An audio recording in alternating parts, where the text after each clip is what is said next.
Bueno, Demar, están diciendo por ahí que alguien tiene la idea de pagarle a los cocaleros. ¿Pagarles por qué? Por la coca que siembren, por la coca que recojan y que la conviertan en clorhidrato de cocaína, por la coca con la que trafiquen. Pero qué horror. Si ese sí de verdad es un veneno y un veneno que mata. Cuéntenos cómo es esa historia de Mar Córdoba.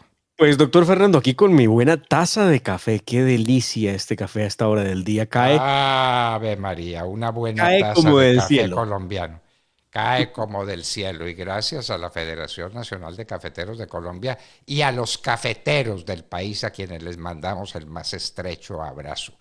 Con una buena taza de café colombiano, hablemosle a nuestros oyentes al oído de Mar. Bueno, pues en las últimas horas el presidente Gustavo Petro ha hablado de una idea que tiene para poder ayudar en el avance del problema de drogas en Colombia. Él ahora insiste y ahora lo que faltaba es que nos toque entonces pagar también para que los cocaleros no siembren más coca. Aquí se volvió así, doctor Fernando. Hay que pagar a los criminales para que nos sigan extorsionando, para que nos sigan secuestrando, para que nos sigan asesinando y ahora para que nos siembren coca. Es lo que hace el presidente Petro con unos anuncios muy preocupantes porque la gran pregunta que uno siempre tiene en manos es ¿y plata de dónde? Porque es que aquí No, están metiéndonos una reforma tributaria venenosa y no nos están contemplando el tema de la coca, pagar a los cocaleros en la reforma tributaria. ¿Plata de dónde? a, a ver, ¿y quién compite con unas siembras de coca y con unas toneladas de cocaína? ¿Quién compite de Mar? Es una No, es competencia imposible. imposible, Sí, es imposible. imposible. ¿En cuánto está el gramo? Hablan de $150 el gramo o Sí, inclusive de señor. más. De 150 a $180 el gramo, depende Qué del horror, lugar que usted lo encuentre en Nueva York. qué horror, qué horror. Y estamos produciendo, bueno, el año pasado, estamos Pasado. terminando el 2022 sobre el que no hay cifras. En el año 2021 produjimos 1.400 toneladas. Multipliquen eso por 1.000 para que les dé kilos.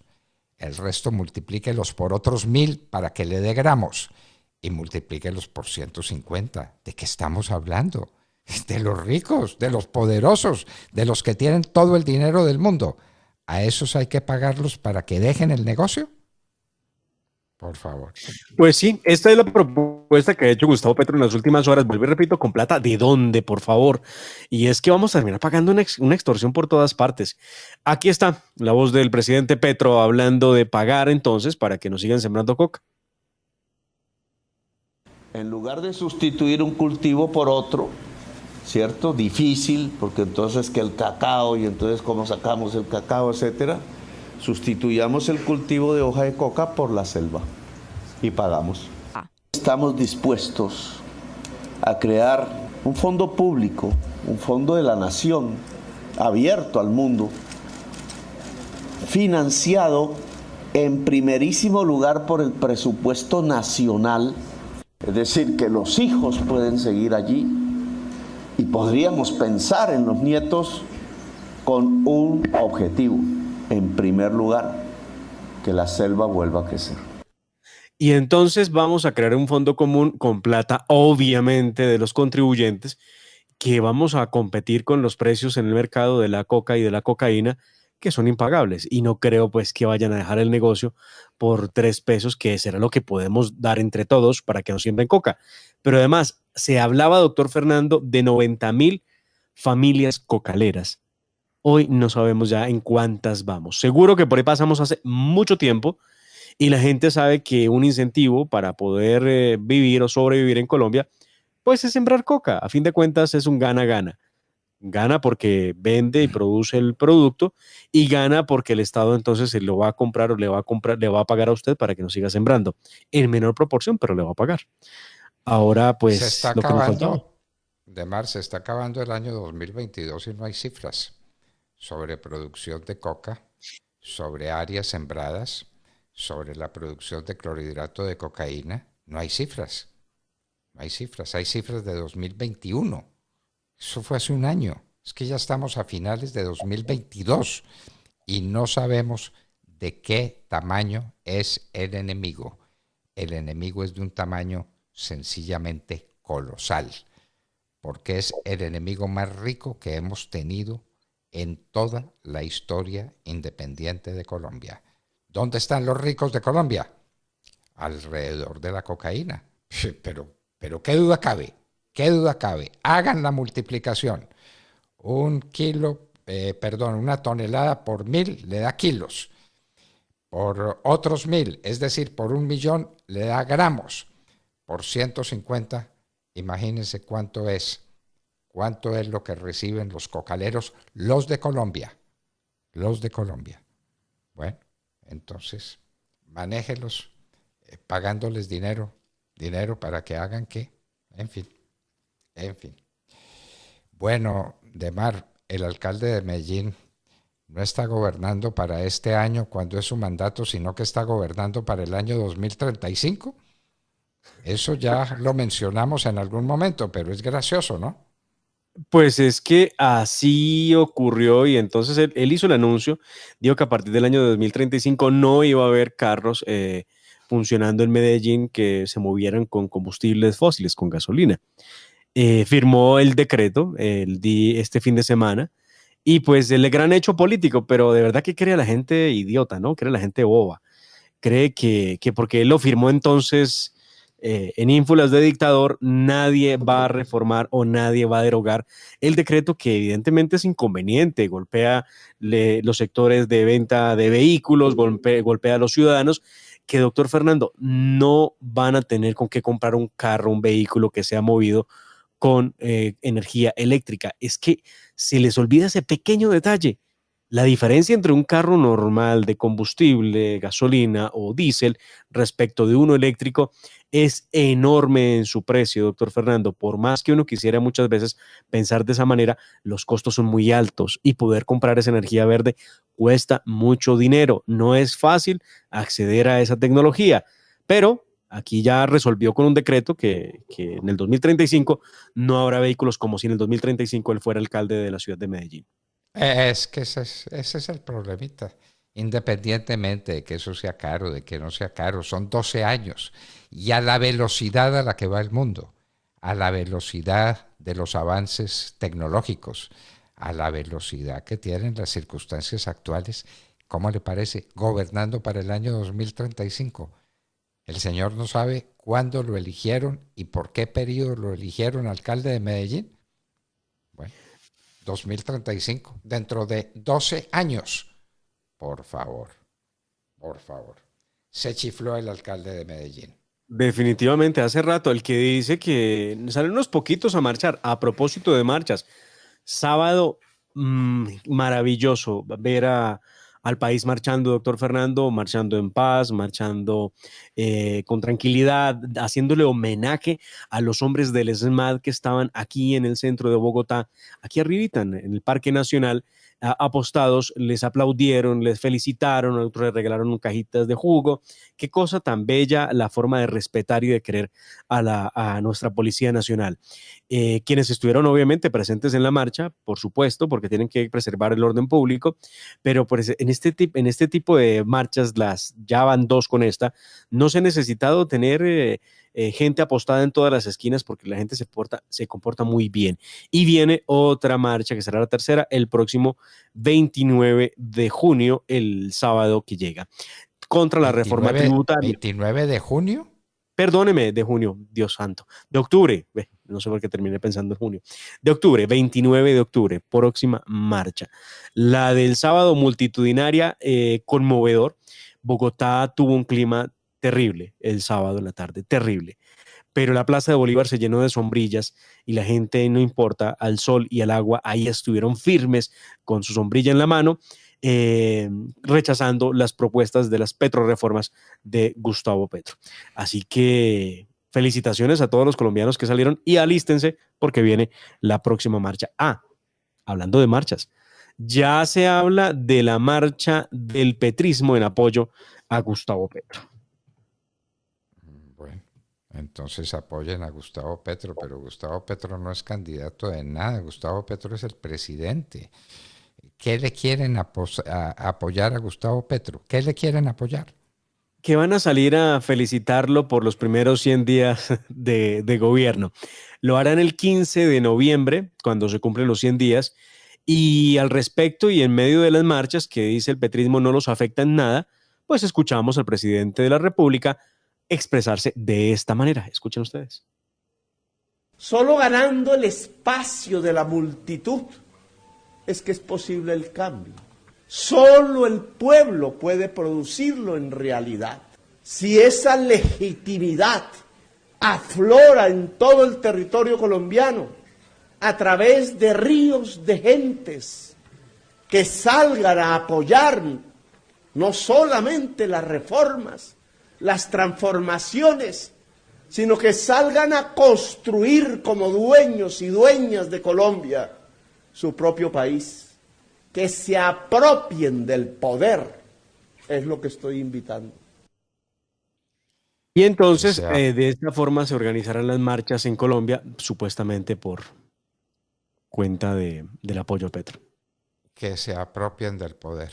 Bueno, ya vivimos una época de inmensa propaganda oficial, cuando Juan Manuel Santos le hacía propaganda a su acuerdo con las FARC. ¿Recuerda usted?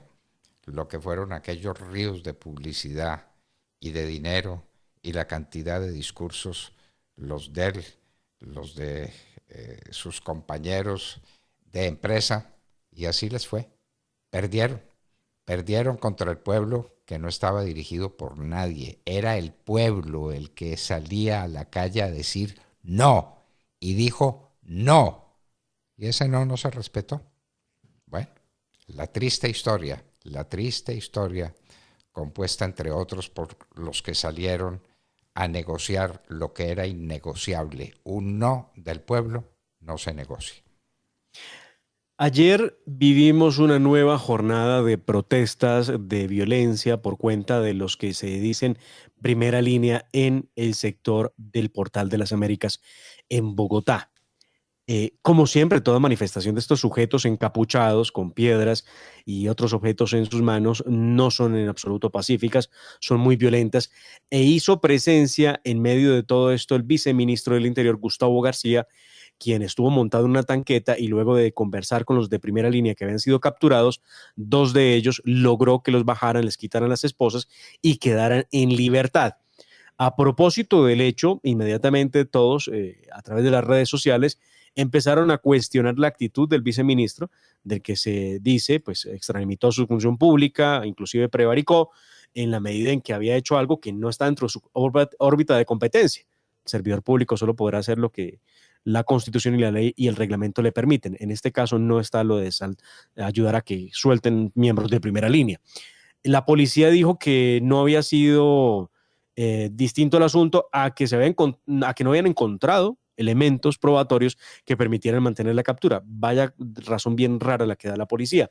El caso es que quedan en libertad, y esto era, quiero que escuchemos lo que decían estos señores de la primera línea ayer en medio de la reunión a la que obligaron al gobierno Petro a asistir, y el gobierno Petro asistió con su representante, el viceministro del Interior, Gustavo García. Estas son las arengas que lanzaban los de primera línea ayer en la tarde. ¡A los presos por luchar! ¡Libertad! ¡Libertad! ¡A los presos por luchar! Y que resuene más duro que nunca mi voz, la que está gritando, mi sueño, el que sigue entero, y sepan que solo muero si ustedes van aflojando. ¡Que retiren el dron! peleando, vive en cada compañero. Miren, ¡No son muertos! ¡Ni un minuto de silencio! ¡Toda una vida de combate! ¿Hasta cuándo? ¡Hasta siempre! ¿Hasta dónde? ¡Hasta la victoria! Y si es necesario, ¡hasta la muerte! Pues estos son los pacíficos de primera línea gritando estas arengas. ¿Hasta cuándo? Hasta la muerte, si es necesario. Y hasta la victoria. Pero no ganaron las elecciones, pues. Pero claro que Pues ganaron ahora, las elecciones y están protestando contra el gobierno que eligieron. ¿y ahora qué es lo que quieren? ¿Qué es lo que Pues quieren ganar? que dejen en libertad a todos los angelitos que el año pasado, en medio de la violenta protesta, terminaron procesados por daño en bien ajeno, por agresión a servidor público. Quieren que les den la libertad inmediata, como si eso fuera una orden, aunque lo ha intentado el presidente Petro de todas las formas, tanto así que en la ley de seguridad, en la ley de paz total, que se tramitaba hoy en el Senado de la República, habían metido tremendo mico en el artículo 17, donde se facultaba al presidente de la República para que pudiera ordenar indultos a personas que hubieran sido capturadas y procesadas en el marco de lo que llaman ellos la protesta social. Eso no pudo ser, el ministro del Interior dio a conocer que lo tenían que retirar, pero el viceministro García dice que habrá un nuevo proyecto de ley para otorgarle amnistía a la primera línea, es lo que dice el señor viceministro. Pero escuchemos qué fue lo que pasó y qué decía el viceministro en momentos en que se veía la tensión por cuenta de tratar de sacarlos de una tanqueta. Que hoy la persona más alta en la Policía Nacional, en todo el estamento de la policía, hoy vino acá y nos ayudó a dar la orden para que cese la acción del ESMAD. Eso también son hechos que hay que valorar. Hay que valorarla. Ahora, no podemos, no lo paramos todo. Es lo que les decía el viceministro. Él dice que no intercedió en ningún momento por la liberación de los de primera línea, aunque les prometió que iba a haber ley para amnistiarlos. Le exigieron que por qué había llegado tarde, él tuvo que dar explicaciones, dijo que estaba con su familia. No, es terrible, esto parece subreal, lo que pasó ayer es subreal. Lo cierto es que la exigencia que están haciendo, otra exigencia que tienen ellos entre manos, es que tienen que acabar ya con el SMAT, que no quieren más SMAT, que les cambiaron de nombre, pero que ese no es el cambio, que no están de acuerdo. Esa fue la situación que se vivió ayer en Bogotá por cuenta de primera línea, que sigue protestando, esta vez contra su propio gobierno. Contra el gobierno que eligieron. Bueno, qué maravilla. Y aprovechemos para que la gente distinga la diferencia que hay entre una amnistía y un indulto. La gente no tiene eso claro. En la amnistía se para el proceso. Hay un proceso en marcha contra alguien por la posible comisión de un delito. Le declaran la amnistía y queda libre del proceso que sigue en curso contra él. El proceso se suspende y se anula. En el indulto se revierte una sentencia que ya se dictó. Ahí no hay un proceso en marcha, sino una sentencia ya consolidada, ejecutoriada, decimos los abogados. Esa es la diferencia con el indulto. Los de primera línea querrán amnistía e indulto, que cesen los procesos ya iniciados y que pongan en la calle a los que ya fueron condenados. Bueno, entonces ahora es el gobierno de Gustavo Petro el que tiene que lidiar con sus propios angelitos, y el de la alcaldesa de Bogotá, ¿no? ¿Cómo es que lo llama ella? Mis muchachos. Mis muchachos del corazón. Sí. Mis muchachos del corazón, exactamente. Mis muchachos del corazón.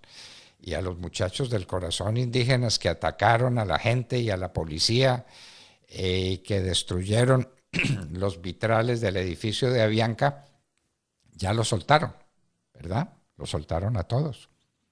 Claro, porque resulta que ante el juez de control de garantías no había un traductor para que pudieran hablarles en español y se pudiera entender. Esto es ridículo. ¿Quién le cree que no hablaban español? Por favor.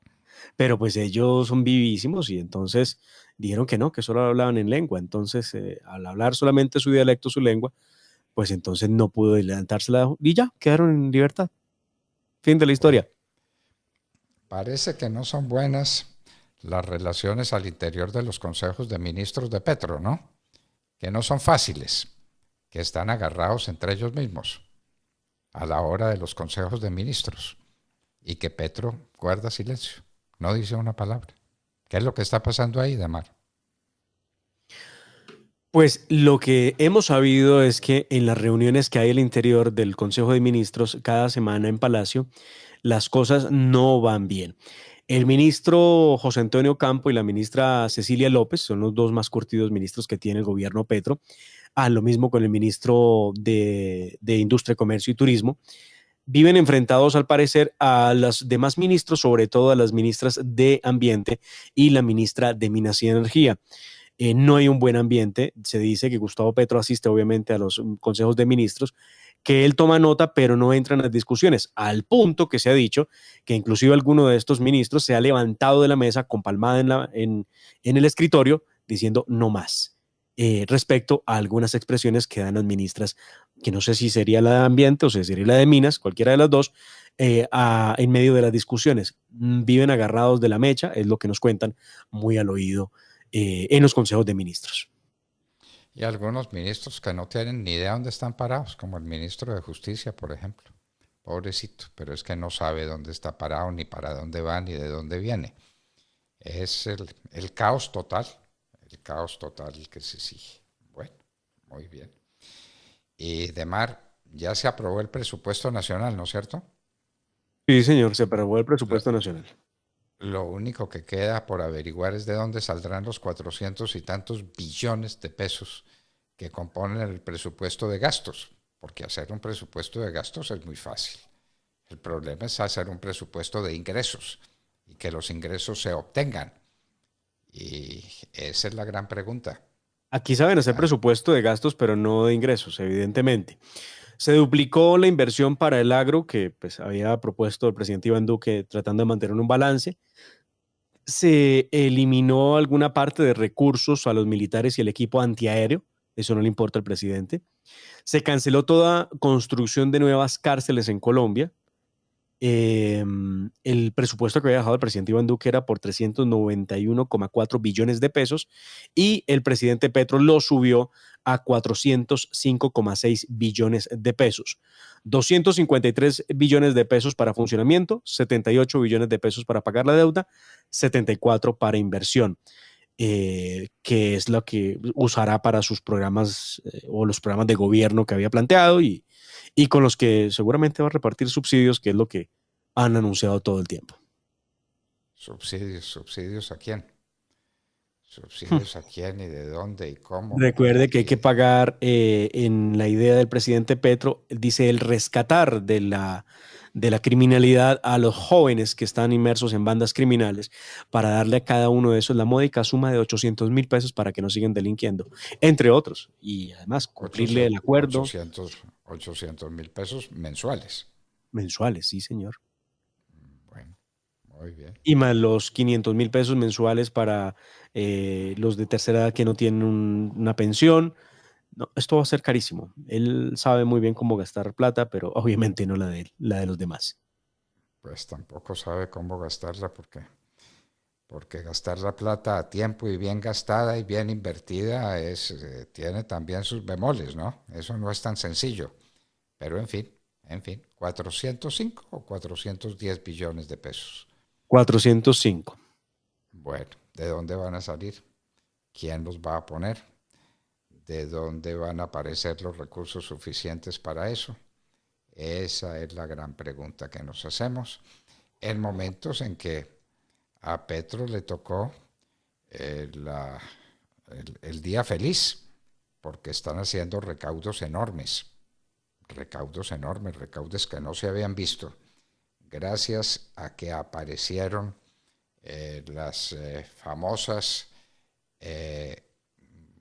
los famosos aportes de quienes están en las líneas y que no figuraban como contribuyentes y los pescaron y aparecieron esos miles y miles de contribuyentes que están contribuyendo. Nunca hubo tanta plata en el presupuesto nacional, entonces ahora ¿qué es lo que quieren? Se pregunta uno. Pues por ahora lo cierto, doctor Fernando, es que tenemos debate esta semana, iniciando martes o miércoles, reforma tributaria, y el Partido Liberal sigue un poco contrariado. Se dice que no van a apoyar la votación de la reforma, algunos conservadores tampoco la apoyarían y unos cuantos del partido de la U. Si esto llega a ser cierto, se llega a cristalizar el problema que ha habido entre César Gaviria y el petrismo, pues doctor Fernando, creo que la reforma tributaria va a tener serias dificultades para poder ser tramitada. Empezó en 50 billones, bueno, en 70 billones de pesos en las ideas del presidente Petro, economista, luego quedó en 50 billones, ya después en 25 billones, ya va en 22 billones, vamos a ver si la bajan más, porque lo cierto es que todo el mundo dice plata sí hay, lo que pasa es que no en las cantidades que quiere el gobierno Petro para realizar las transformaciones sociales que él tanto pregona. Bueno, hay un problema en Cali con contratos para los influencers. Esa fue otra palabra que ya se aclimató en el lenguaje de los colombianos. Los influencers. Se llama así a los que tienen influencias en las redes sociales, ¿no? Sí, señor. Bueno, ¿y qué es lo que pasa con ellos en Cali? Esto es increíble. Unas denuncias muy graves respecto de cómo se ha gastado el alcalde de Cali una cantidad de dinero enorme por cuenta de pagarle a los famosos influencers. Se ha gastado más de 150 millones de pesos gastando influenciadores, entre ellos varios TikToker, es gente que trabaja en esa red social, TikToker. Por ejemplo, uno de ellos recibió 4,5 millones de pesos por 9 reels y 18 historias que divulgó en su Instagram, todos hablando de las bondades de su administración de la alcaldía de Cali. Plata por doquier, y uno se pregunta, ¿esto qué es? ¿Por qué 150 millones de pesos en influenciadores de redes sociales para hablar bien de su alcaldía? ¿Acaso las obras no hablan bien? ¿Acaso la plata se debe gastar en personajes que hagan propaganda de lo que ha hecho como alcalde en su gestión? Pues muy grave, es la denuncia que ha hecho Daniel Briceño. Entendemos que esto lo ha puesto de presente para que las entidades empiecen a investigar y a indagar por qué se firman este tipo de contratos con influenciadores de redes sociales. Bueno, y una cosa es la publicidad y otra muy distinta a la propaganda, ¿no? Ya muy distinta, nos ocuparemos de hacer esa distinción en su momento. Bueno, esto era lo que hablábamos con ustedes al oído, gracias a los cafeteros de Colombia, gracias a la Federación Nacional de Cafeteros. Gracias a ellos hablábamos con ustedes al oído. Al oído. 7 de la mañana, 47 minutos.